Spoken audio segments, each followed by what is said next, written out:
Resuming debate, reprise de débat, the honourable member for Calgary Confederation. Thank you, Madam Speaker. Madam Speaker, I'm pleased to be able to rise today to contribute to this important debate on Bill C-305, which aims to amend the Criminal Code mischief section. Currently, there are 4 specific offences listed as hate propaganda offences or hate crimes in the Criminal Code of Canada. There is advocating genocide, public incitement of hatred, willful promotion of hatred, and 4th is mischief motivated by hate in relation to religious property. The proposal before us today intends to strengthen the penalties and the convictions for hate crimes that target property. Damage to property is the most common form of hate crime. These crimes can range from graffiti to the complete destruction of a building through fire. Sadly, we know that the main targets for this type of crime are schools, places of worship, community and cultural centres, seniors' homes, and even memorials. Places of worship, as I mentioned earlier, are already covered by existing legislation, but we need to close the gap and address the realities regarding hate crimes.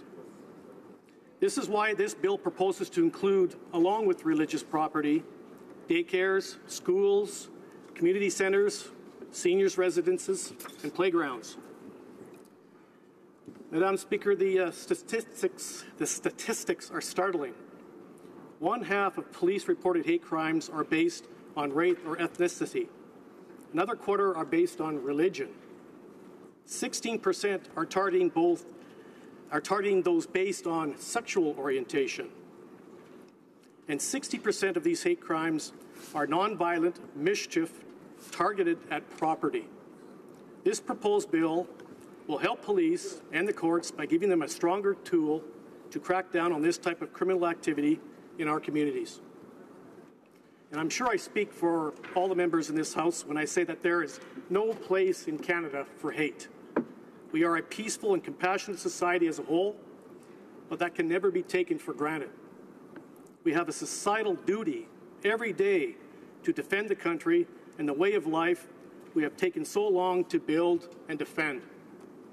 At the same time, we have to recognize that we are not perfect as a society.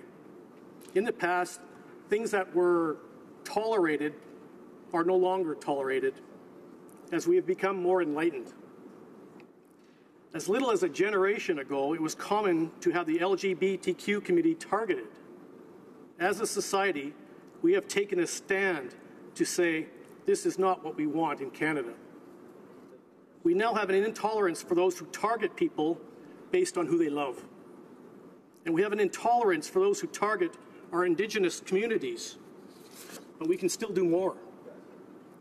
Another part of this proposed legislation seeks to broaden the definition of mischief as it relates to those acts motivated by bias, prejudice, or hate based on gender identity or sexual orientation.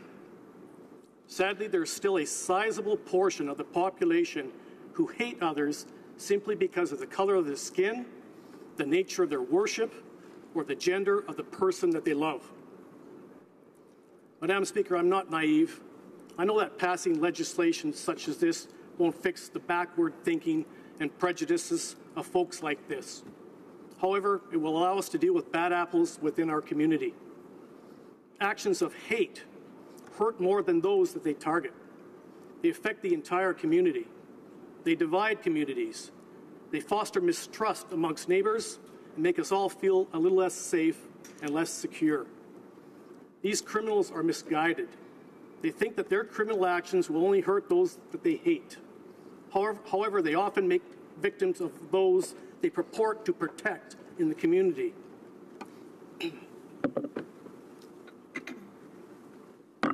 I will digress for a moment to make a general comment about hate.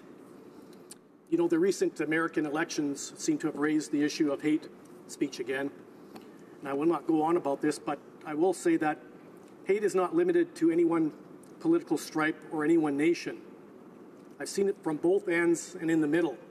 As a society, we can do better here in Canada. Hate for fellow citizens is alive and well in all ridings, including my own. I receive thousands of responses from constituents on a regular basis, as we all do in this House. and I'm saddened by the very small but consistent number of hateful responses that I receive. These comments are occasionally targeted at me, but usually at others in our community.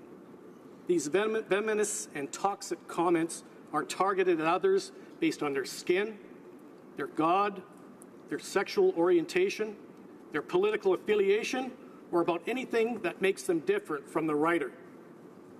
These spreaders of hate know their comments are not welcome in the community, though. They never provide their names and hide cowardly in their anonymity. I simply mention this because folks ought to know that their other opinions rarely count for anything in my books when accompanied by their hateful comments. If you have something constructive and valuable to say, it's best said intelligently without all the hate. This is not the first time that this legislation has come before the House, and I applaud those who tried to bring these issues forward in the past and did not give up. Societal change does not happen overnight. Change is a difficult concept for some and a dream for others. And I don't doubt for a second that every single person here has been the target of hate at some point. When you were the target of hate, it resulted in a lasting memory. It left a deep emotional scar, I'm sure. It made you mad. People need to take these memories and the emotions that it created and channel that energy into fighting hate in all its forms. This legislation could be a valuable tool to our law enforcement in dealing with hate crimes in our community. It will make it easier to get convictions and deal with this problem. Before I close, I want to encourage all Canadians to challenge hate at the source. If you have a friend, a family member, or a co-worker that engages in this type of thing, take a moment to let them know that they don't speak for you. You may be amazed to find that many of these spreaders of hate are incredibly insecure, and when they find out that they are alone in their thinking, it can provoke perhaps maybe a moment of personal reflection and perhaps even change. Your silence in situations like this is taken by them as tacit approval of their behavior. Your silence is seen as agreement of their thinking. Don't let them speak for you. Madam Speaker, recently we commemorated Remembrance Day, as you know. Tens of thousands of Canadians fought hate. They gave their lives to put down those who sought to reshape human existence through hate. They gave their future so that we could have one. There could be no greater dishonor to their memory and their sacrifices than for us to give up in the fight against hate. Yes, we have the freedom to speak our mind in Canada, but that freedom was found in the fight against hate. Let's not forget that. I'm always reminded in cases like this of a certain saying, and it says, if you are not part of the solution, you are part of the problem.